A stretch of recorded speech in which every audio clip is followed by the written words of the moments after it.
mother is seal of success, itu benar itu. Betul Itu memang banget. harus ya orang tua itu menjadi nomor satu. Betul banget. Orang anak desa yang go internasional.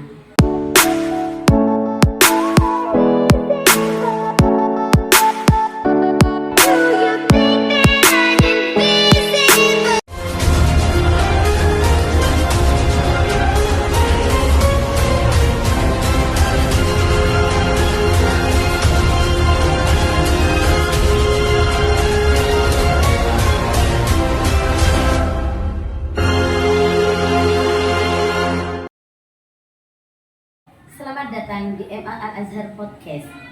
Al-Azhar mengukir sejarah hingga go internasional. Saat ini kami akan mengobrol dengan penerima beasiswa LPDP ke luar negeri yang notabene dia adalah alumni dari MA Al-Azhar. Ya, gimana kabarnya? Syukur Mahmud. Alhamdulillah sehat Bu. Ya. Saya dengar ini ya, sebentar lagi mau lanjut S2 ke Aussie. Ya Alhamdulillah. Gimana tuh ceritanya? Kok bisa go internasional seperti itu? Iya, sebenarnya ini merupakan perjalanan panjang saya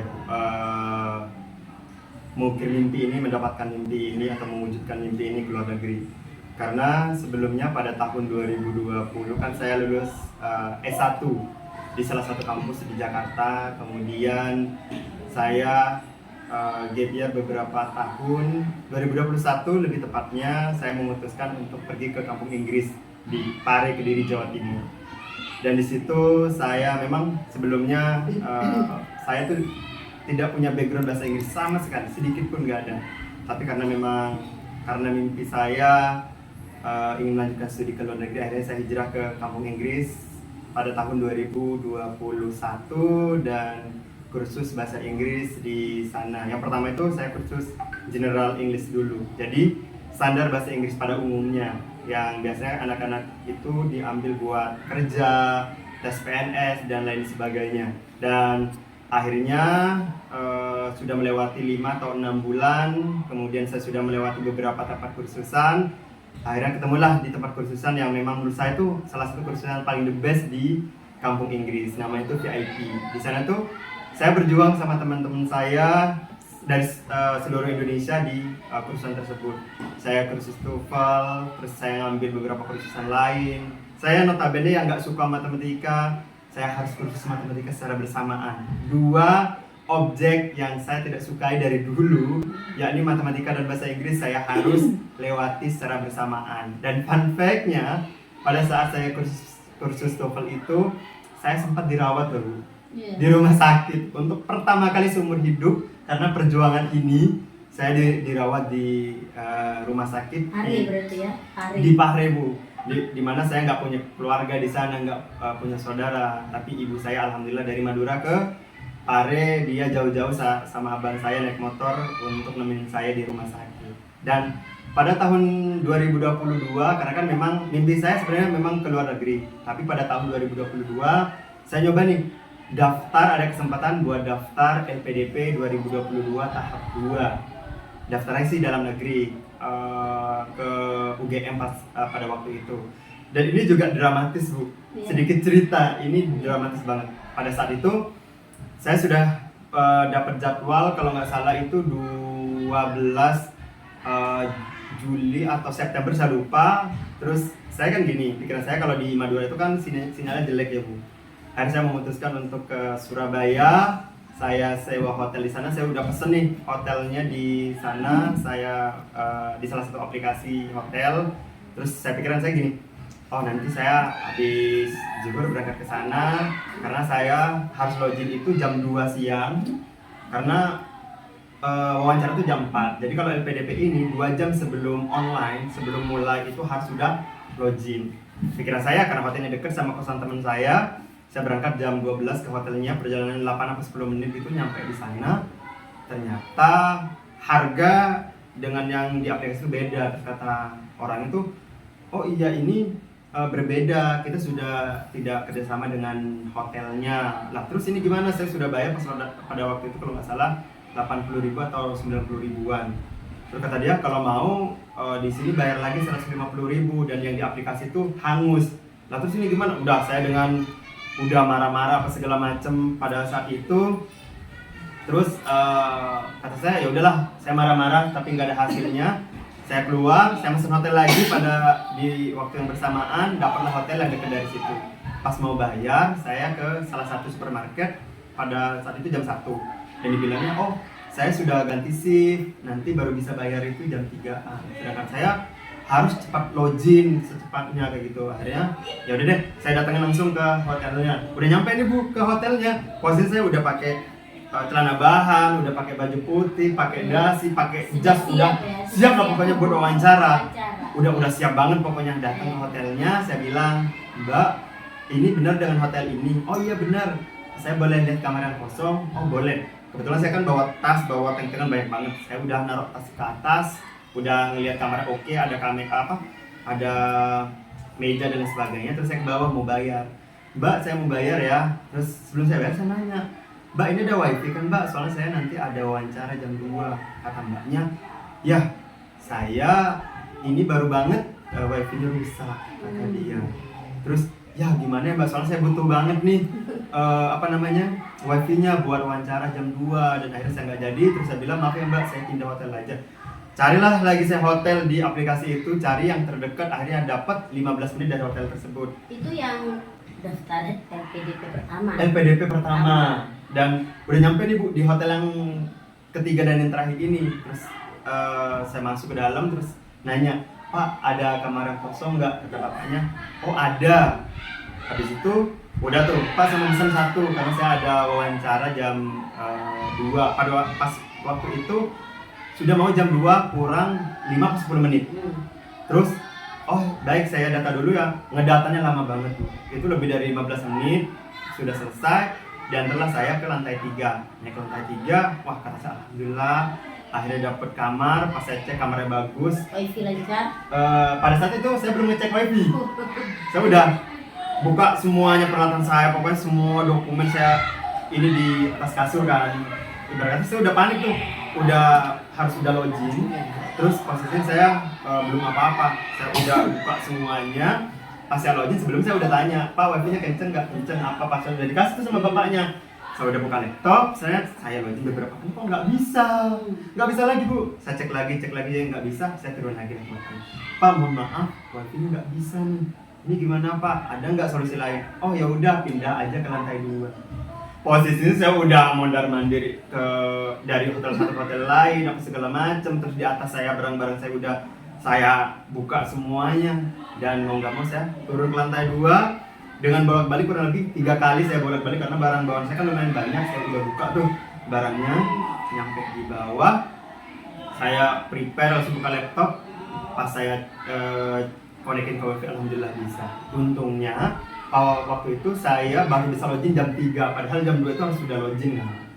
Jam 3 saya login, bisa, untung nunggu 1 jam jadi saya bisa refresh dulu capek saya, deg-degan saya, dan baru di wawancara itu jam 4-an. Dan itu pun saya menurut saya kurang maksimal karena saya kurang bisa. Dan akhirnya di 2022 tahap 2 itu saya gagal, dan itu tidak membuat saya menyerah. Dan saya daftar di 2023 tahap 1. Intinya jatuh bangun perjuangan Sukron Makmum.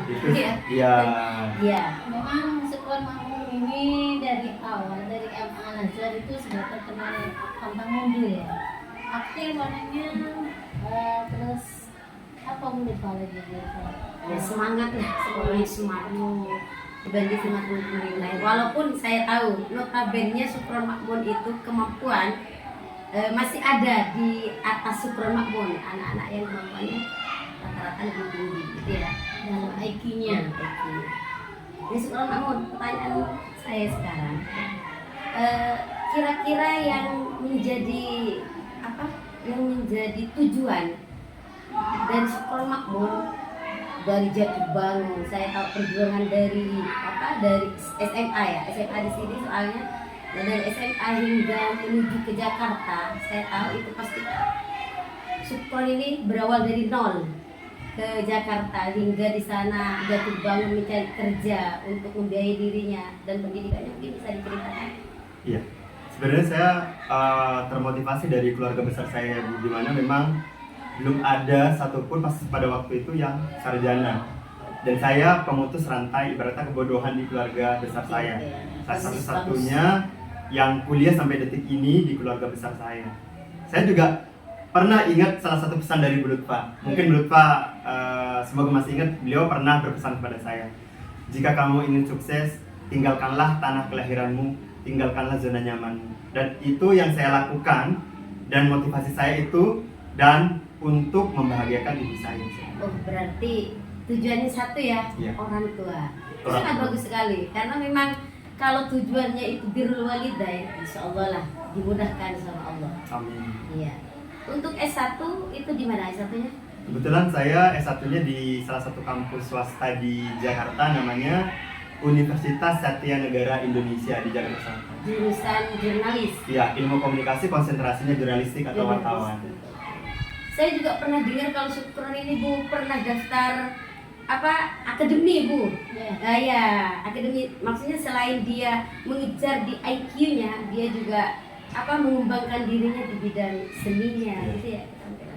Kan memang jurnalis itu masuk ke Seni ya. juga. Seni juga. Iya. Dan juga pernah masuk ke televisi kalau tidak salah. TV apa itu? Iya, kebetulan kalau saya sendiri memang kalau untuk seni, khususnya tadi Bu Lutfa nanya, dangdut itu adalah jiwa saya. Oh iya. Apalagi di kampus, saya terkenal bisa dibilang satu-satunya mahasiswa yang kental banget sama dangdutnya. Ketika mencari saya pasti udah nama saya dan dangdutnya itu udah pasti sangat terkenal di kampus saya. Dan pada tahun 2013 itu awal-awal saya ke Jakarta, memang saya sempat mengikuti pada saat itu Dangdut Akademi 1 zamannya Lesti. Zaman Lesti. Tapi memang belum rezeki di sana. Tapi saya beberapa kali ikut audisi Dangdut Akademi, terus KDI pada saat itu 2013-14 itu saya ikut, tapi memang belum rezeki seperti itu. Iya. Itulah kehebatan dari Syukron Makmun ya. Alhamdulillah sih. Dia tidak mau aman di satu tempat. Iya. Ya. Dia mau mencoba. Itu ya memang harus mencoba. Jernih pola hidup arifan itu ada. Iya. Coba dan coba sehingga kamu tahu gitu kan. Ya itu memang salah satu perjuangan saya, Bu. Apalagi saya pernah ngerasain yang namanya dulu pas waktu saat saya S1 ya, Bu. Apalagi saya kan tinggal sendiri. Iya. Ada sih keluarga, tapi selalu sendiri kan. Kalau keluarga itu seperti apa, saya benar-benar ngekos sendiri, berjuang sendiri. Pernah yang namanya jatuh bangun ketika S1, pernah nganggur 7 bulan itu 2 kali, namanya tinggal sendiri ya, Bu. Iya. Buat makan aja susah. Pernah saya beberapa kali itu saya nggak makan dari pagi ya, karena kan memang nggak ada uang mau ke saudara. Sampai segitunya. Sampai segitunya, bener-bener yang saya mau ke saudara, saya nggak mau ngerepotin saudara, mau ke teman juga saya juga nggak enak. Sungkan gitu ya. Ya sungkan, karena saya tipe orangnya nggak mau merepotkan siapapun selagi saya masih bisa bertahan. Ya mau nggak mau dari pagi saya puasa, baru makan Indomie atau mie instan itu sore hari sebelum tidur agar bisa tidur. Ketika nanti saya ke kampus gitu, saya kan punya beberapa sahabat, mereka tanya, udah makan belum? Karena kan mereka tahu seperti apa keadaan saya. Pasti saya selalu jawab, udah kok. Saya selalu menjawab udah. Mungkin. Walaupun perut yang lapar, belum makan dari pagi. Iya. Tapi mereka sahabat-sahabat saya yang tahu pasti. Paham ya, sudah paham. Ayo teman saya belum makan nih. Mungkin mereka udah makan, tapi untuk biar saya mau diajak makan, ayo temenin yuk. Saya belum makan nih dari sore. Temenin yuk ke kantin A, karena dua kantin, ke kantin lama atau kantin baru. Ya udah saya temenin. Akhirnya saya dijajanin juga, dibeliin makan juga. Tidak mudah ya. Tidak mudah mendapatkan teman yang seperti itu. Iya. Tapi teman seperti itu ada karena kita seperti itu. Biasanya cerminan dari Iya, kita ya. alhamdulillah sih Bu. Ya karena memang kalau saya pribadi kan kalau ke teman-teman itu sangat welcome banget, sangat ibarat kata sangat ngerangkul banget ya Bu. Iya. Jadi saya tidak pernah memandang teman itu ketika dia naik saya yang ngerangkul, ketika dia jatuh saya tinggal enggak. Saya apapun keadaan teman saya pasti selalu saya rangkul. Bagus sekali. Terus Pron, sekarang role model pasti ya. Seseorang maju itu pasti punya role model ya kan. Kalau kita di sini punya Kiai Haji Azhari yang menjadi panutan saya berasal dari sini. Begitupun Syukron ya, SMA-nya di sini. Ada juga siapa kayak Haji Ahmad Khalid, ada juga Kiai Haji Muhammad Yunus, ada juga Bapak Muhammad Makin yang memang mungkin beliau ya kepala sekolah Syukron di sini. Mungkin selain mereka, apa sih yang Syukron dapat dari mereka, yang Syukron bisa teladani dari beliau-beliau itu? Iya. Kalau yang saya dapat atau saya teladani mungkin perjuangannya ya Bu. Perjuangan mereka membesarkan Al-Azhar itu sangat tidak mudah. Maka saya selaku generasi penerusnya mereka harus bisa mempertahankan dan juga memajukan Al-Azhar. Karena kalau bukan generasi mudanya seperti saya khususnya, siapa lagi? Kalau bukan sekarang ya kapan lagi? Kayak gitu. Jadi setidaknya saya bisa memberikan sedikit perubahan untuk Al-Azhar, untuk lingkungan khususnya untuk masyarakat Serabi Barat ini Bu. Karena yang saya ketahui untuk menuju go internasional itu kalau di Al-Azhar di Serabi Barat ini belum ada, dan untuk kesana itu sangat tidak mudah Bu. Butuh perjuangan yang sangat luar biasa, jatuh bangun, ibarat kata berdarah-darah ya. Itu yang sangat luar biasa, tidak mudah kayak gitu yang saya rasakan kayak gitu. Sekarang sudah bisa merasakan minusnya ya. Alhamdulillah Bu, setelah perjalanan panjang ya Bu, yang menurut saya itu sangat tidak mudah ya Bu. Tapi alhamdulillah ini tinggal sedikit lagi, ibarat kata tinggal sedikit lagi udah mau ke sana seperti itu. Mungkin selain Ibu ada nggak motivator selain Ibu ya? Karena mungkin Ibu itu nomor satu lah di kita. Selain Ibu mungkin ada motivator macam orang spesial di hati atau siapalah yang menjadi motivator Syukron sampai Syukron go internasional. Oke. Saya ada salah satu role model yang dari dulu sampai sekarang yang saya sangat sukai, yakni Mbak Nana Najwa Shihab. Najwa Shihab. Dia kan salah satu jurnalis hebat. Dia dari zaman dari zaman saya kuliah S1, saya kiblatnya untuk dunia jurnalis itu Mbak Nana. Dia orang yang keren, dia juga orang yang hebat. Apalagi dia juga salah satu alumni dari salah satu universitas di Melbourne University. Kampus tersebut merupakan kampus pilihan kedua saya yang LPDP ini. Dan untuk di Australia ini juga banyak sih, ada beberapa kampus yang memang terbaik di bidang jurnalistik seperti itu. Salah satunya ya kampus yang diambil sama Mbak Nana ini. Mbak Nana yang keren, dia yang tegas, dia yang cerdas, itulah salah satu orang yang saya jadikan panutan dari dulu sampai sekarang seperti itu. Selain Ibu itu ya? Ya. Tapi nggak ada ya yang spesial di hati gitu? Biasanya kan dengan seumur Syukron Makmun tidak punya sesuatu yang spesial, dia mau nyari beli.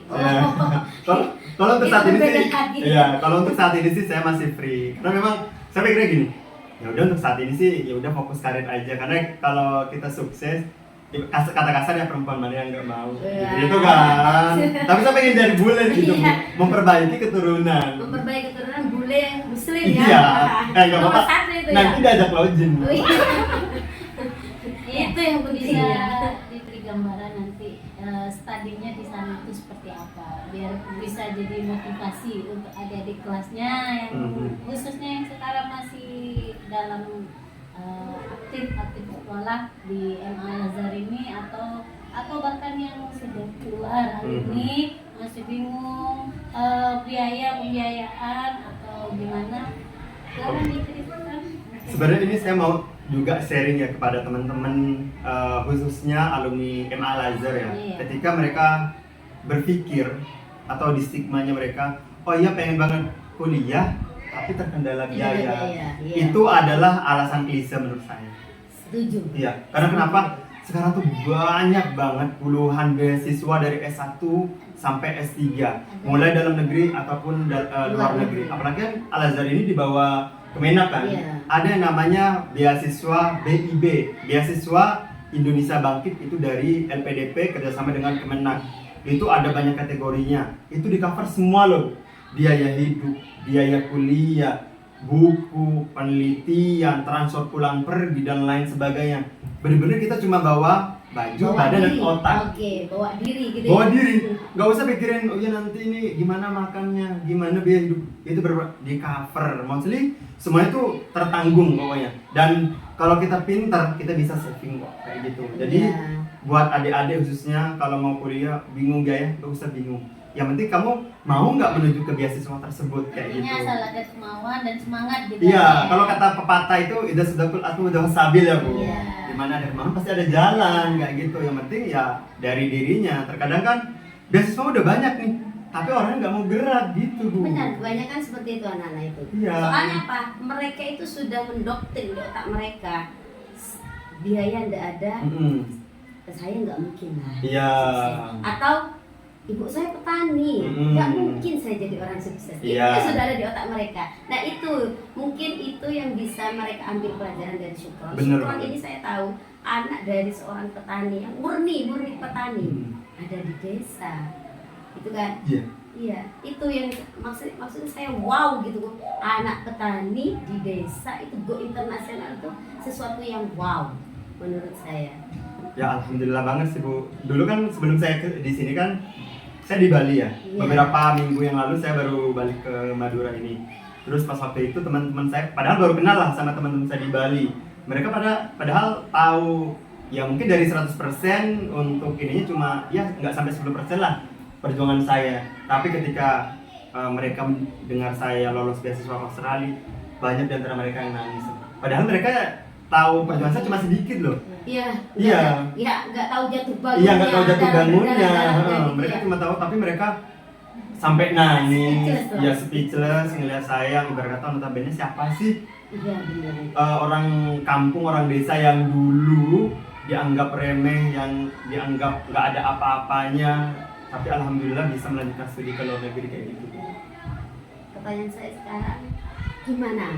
Maksudnya orang tua ketika mendengar pertama kali mendengar kalau Syukron ini lulus atau go internasional. Iya, tentunya kan beliau sangat luar biasa senang ya Bu. Apalagi kan sebelum saya mendaftar itu, saya pasti selalu bilang dan minta restu dan ridho orang tua khususnya ibu saya kan. Saya bilang seperti apa nanti mekanismenya dan berapa lama saya studinya ketika saya menghubungi ibu saya ketika saya lolos ini pada 2 minggu yang lalu itu tanggal 9 kalau nggak salah 9 atau 10 Juni saya langsung hubungi ibu saya dan keluarga saya di Madura. Ya mereka nangis terharu akhirnya anaknya bisa lulus ke luar negeri, dan apalagi kan mereka tahu seperti apa perjuangan saya mulai dari SMA sampai S1, SMA pun mereka tahu seperti apa saya harus jalan kaki lebih dari 2 km loh dari rumah ke sini ibarat kata. Yang tadinya yang lain sudah pakai Sepeda motor, mereka Iya. rumahnya dekat sekolah ini pakai Pakai motor, sepeda motor. saya paling balap sendiri harus jalan kaki kan. Kadang saya harus bolak-balik 2 kali loh, ibarat kata berangkat jam 11 siang, masuk kan jam setengah 1 kalau nggak salah dulu, pulang setengah 5, nyampe rumah setengah 6 atau maghrib, mandi, sholat maghrib, makan, berangkat lagi karena kan saya dulu butuh tambahan belajar matematika dulu sama Ibu Lili namanya. Dan beliau sangat welcome, kalau kamu butuh tambahan belajar matematika datang aja ke rumah, ibu nggak apa-apa kok. Itu saya benar-benar ya udah, anak-anak yang lain sudah cukup belajar di kelas, saya bela-belain bolak-balik 2 kali nih ke sekolahan agar bisa menambah pengetahuan atau menambah wawasan untuk matematikanya karena matematika saya lemah. Bedanya Syukron dengan yang lain mungkin ya. Alhamdulillah sih kayak gitu. Jadi sangat disupport banget sama orang tua kayak gitu. Ibu saya sempat bilang kayak gini, nah kalau kamu mau lanjut studi lagi, ibu tetap belum bisa ngebantu perihal biaya. Terus saya bilang ke ibu saya, Bu, saya nggak butuh uangmu sepeser pun. Yang saya butuhkan cuma doamu. Itu lebih dari uang berapa ratus juta. Karena kalau ibu saya khususnya dia udah support, dia udah ngedoain, doanya akan melebihi uang yang kita dapat. Iya. Mother is seal of success, itu benar itu. Betul Itu memang banget. harus ya orang tua itu menjadi nomor 1. Betul banget kayak gitu. Ya, mungkin Syukron ungkapkan atau kasihlah tips-tips biar sukses. Tips-tips sukses Syukron Makmun yang dari desa hingga ke internasional mungkin bisa disampaikan. Iya, mungkin ini sedikit sharing aja buat teman-teman alumni khususnya adik-adik yang mungkin sekarang baru lulus SMA, SMK atau MA di Al-Azhar yang ingin melanjutkan studi S1 baik dalam negeri ataupun luar negeri. Yang pertama itu jangan patah semangat. Itu kuncinya paling pertama itu. Jangan patah semangat. Terus perbanyak research. Karena kalau untuk beasiswa itu nggak cukup berdiam diri, searching sekali 2 kali, tapi research itu berkali-kali cari beasiswa apa yang cocok, beasiswa di mana, apa beasiswanya, apa persyaratannya, dan lain sebagainya. Karena ada puluhan beasiswa yang memfasilitasi untuk perkuliahan dari mulai sebelum berangkat, pas studi sampai pasca studi, itu semuanya di cover seperti itu. Kemudian yang ketiga itu ikhtiar dan berdoa. Tentunya perjuangan saya itu bukan semata-mata karena saya sendiri, tapi saya melibatkan Allah dalam perjuangan saya. Ibarat kata, gak cuma ibarat kata yang berdoa saja, sudah saya lewati semuanya, jalur perjuangan, jalur orang tua, jalur langit, pokoknya semuanya itu sudah saya perjuangkan kayak gitu. Jadi buat teman-teman bisa dicoba ketiga tersebut, insya Allah semuanya akan berjalan lancar seperti itu. Pokoknya intinya jangan patah semangat. Gagal 1 kali, bangkit 1000 kali kayak gitu. Pokoknya mungkin ya kenali kemampuan diri. Betul banget. Kalau kita nggak kenal diri sendiri, gimana kita mau tahu apa yang ingin kita inginkan gitu. Betul banget. Nah, itu mungkin yang ada. Iya, dan intinya juga kalau mau kuliah nih, kita harus tahu nih jurusan apa yang akan kita ambil. Sesuai dengan yang passion kita, Bu. Karena gini, banyak sekali kejadian atau case yang saya temui, beberapa teman-teman itu, entah itu teman-teman saya atau orang lain, kuliah karena satu, dorongan orang tua. Kedua, ikut-ikutan teman. Ketiga, mereka itu yang nggak tahu tujuannya, mereka jadi nggak termotivasi. Yang penting saya daftar kuliah. Yang penting saya daftar kuliah. Baru semester 1, semester 2, misal gini, oh saya nggak suka matematika, saya daftar akuntansi, saya daftar pendidikan matematika, saya daftar akuntansi. Padahal saya nggak suka itu. Saya harus di situ. Semester 1, 2 itu pasti bakalan bingung. Jadi ketika mau daftar, kenali dulu cocoknya di mana, passionnya di mana, kemampuan di mana. Misal, oh iya saya suka nih di bidang, misal suka nih ngobrol di depan kamera, suka nih bikin editing, suka nih di media sosial. Oh mungkin cocoknya itu di komunikasi, nanti ada ranah-ranahnya. Oh saya suka nih hitung-hitungan, apa segala macam. Oh cocoknya di akuntansi, manajemen ataupun matematika dan sejenisnya. Jadi itu harus benar-benar ditelisik dulu dalam hatinya. Oh ini cocoknya di mana sih? Dan pasnya itu masuk fakultas apa kayak gitu. Harus kenali diri. Iya Bu, karena gini, saya pernah research 2 pertanyaan. Pertanyaan pertama, lebih baik kampus terkenal jurusan nggak diminati atau kampus tidak terkenal tapi jurusannya diminati? Hampir semuanya jawabnya ya udah kampus nggak terkenal tapi jurusannya diminati. Iya, karena memang itu mungkin yang menjadi jalan kita buat sukses. Bener banget, karena yang akan melewati, yang menjalani 4 tahun itu kita. Yang akan menjalani seumur hidup pasca studi itu kita, bukan orang lain. Maksudnya kadang-kadang orang ya udah deh nggak apa-apa keterima di kampus misal Universitas Gadjah Mada tapi jurusannya tuh bener-bener bukan saya banget, yang penting saya keterima di kampus negeri. Terkadang orang berpikirnya kayak gitu, padahal ya kemampuannya bukan di situ. Ya sekarang kita melihat realitas saja. Betul banget. Mayoritas dari mahasiswa itu kuliah sampai S1, dapat ijazah mereka kerja sate. Iya, gitu kan. atau bingung mau ngapain atau mau kemana. Karena mungkin mereka mengawali pembelajaran mereka atau studi mereka itu dengan tidak mengenali diri sendiri. Iya, benar-benar banget. Itu makanya ketika Kadang tuntutan dari orang tua. Ya. Orang tua pengen jadi polisi Ah, sebenarnya Tidak benar-benar. sesuai dengan keinginan. Iya, kadang oh iya orang tuanya pembisnis, pengennya anaknya meneruskan bisnisnya, ambil kamu ekonomi bisnis. Padahal anaknya suka sendiri. iya, dan dia nggak mampu di bidang bisnis Iya, benar tersebut. itu. Karena itu kejadian di beberapa teman saya Bu, di satu angkatan. Baru padahal udah semester 5 loh, sedikit lagi mereka ada yang berhenti, ada yang pindah fakultas karena mereka bilang iya saya masuk jurusan ini karena dorongan orang tua saya mau saya lanjut di bisnisnya mereka kayak gitu. Nah ini hubungannya sama Syukron aku ya. Syukron ini mengambil jurnalis, Iya. ya. Itu memang punya passion di bidang tulis menulis kah atau di apa sih? Memang kalau masalah vokal saya tahu ya, Syukron memang selalu bisa lah di depan kamera itu memang top, Iya. gitu ya. Nah sekarang mungkin apa ada dorongan dari orang luar? Kamu jadi jurnalis apa memang dari hati seperti itu? Iya. Sebenarnya gini, saya kan lulus SMA itu tahun 2013 ya. 2013. Terus saya gap year itu 3 atau 4 tahun. Saya baru kuliah itu 2016. Pada saat itu berarti masih ada ya masih diam lah. Ya masih diam, masih karena kan saya masih nabung dulu, Iya, saya buat kerja. pendaftaran dan lain sebagainya. Karena kan saya kuliah sambil kerja, dan pada saat saya daftar pun pilihan saya pokoknya gini, kalau nggak jurnalis, broadcasting. Karena saya minat saya di kedua bidang tersebut, di bidang pertelevisian intinya. Karena fun fact-nya Bu, dulu pas waktu saya SMA itu cita-cita saya tuh pengen jadi artis. Pokoknya yang berhubungan dengan Iya, oke. pokoknya berhubungan dengan media atau TV. Ya salah satu alasannya kenapa saya ngambil broadcasting atau jurnalis itu agar saya bisa dekat-dekat dengan media, dengan kamera dan lain sebagainya kayak gitu. Tapi ya saya di belakang itu juga saya mampu dengan jurusan tersebut karena memang saya suka, itu Hobi, passion saya, hobi kayak gitu. Jadi kayak kuliah dibayar atau hobi dibayar kayak gitu. Hobi dibayar, sudah hobi dibayar, wow. Bener banget Bu, apalagi alhamdulillah Bu, saya pernah magang juga di TVRI. Nah itu yang pernah saya tahu itu. Iya, pernah magang di TVRI dan alhamdulillah pada saat itu saya itu magang dengan beberapa kampus ternama. Kampus saya tuh kalau grade-nya itu paling bawah banget karena ada IISIP. IISIP itu salah satu kampus komunikasi tertua dan pertama di Jabodetabek. Terus ada BINUS itu kampus swasta terbaik pertama di Indonesia. Terus ada Sahid itu salah satu kampus terbaik juga swasta di Indonesia. Dan kampus saya itu grade-nya di bawah mereka. Terus kaprodi saya bilang ke saya kan sempat sharing ya Bu, saya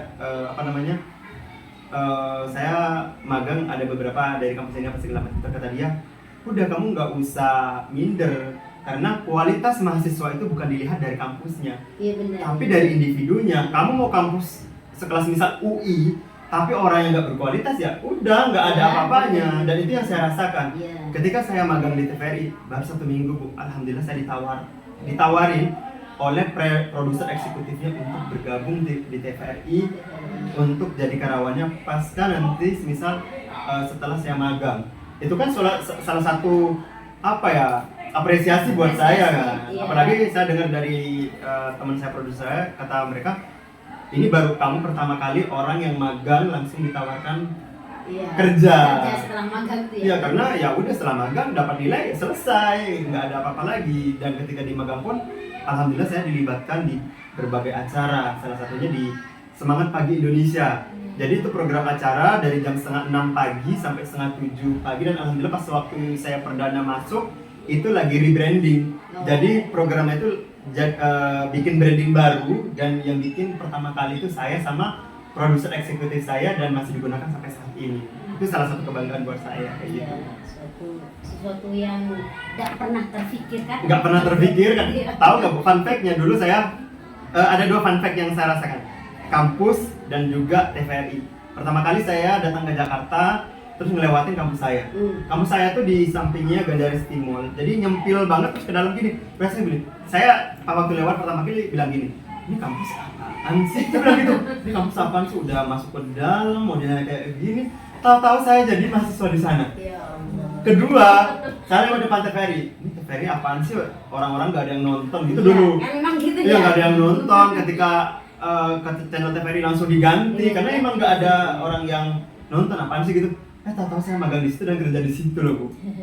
Terus saya cuma bilang dalam hati, apaan sih TVRI? Mungkin gitu? itu cuma pemikiran Iya. supaya TVRI tidak dilihat, padahal Iya. kan isinya bermutu. Iya, dan Tidak alhamdulillah pas baik. waktu pada saat saya magang itu kebetulan juga TVRI lagi rebranding logo dan lain sebagainya. Pas waktu itu kan dipegang sama direktur utamanya Pak Helmi Yahya. Itu sangat luar biasa sih, kerennya TVRI. Syukron mungkin ya, kami bangga jadi guru Syukron.